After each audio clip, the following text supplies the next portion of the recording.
Assalomu alaykum qadrli kanalimiz obunachilari. Navbatdagi elimizda uстановка jarayoni tugatdik. Xudo xohlasa bir chekka navzoni qilib beramiz.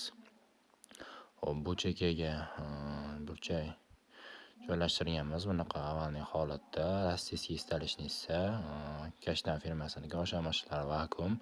Hop, gaz plita joylashtirilgan, tagiga duxovka qo'yiladigan bo'lgan. Hop, tortmalari, ichida patnuslari bor, burchak. Hop, moykani ham joylashtirganmiz. Moykani ham joylarini ochib ketganmiz.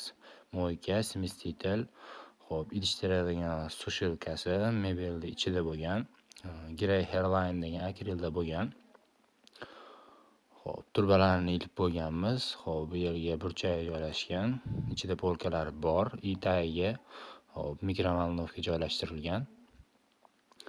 Hop, bu chekada tepaga ochiladigan amortizatorli bar.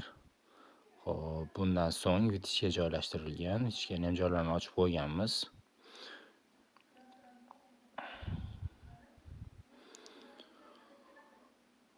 Kimga shunday xizmatlar kerak bo'lsa, ekranda ko'rib turgan raqamlarga aloqaga chiqa olasizlar.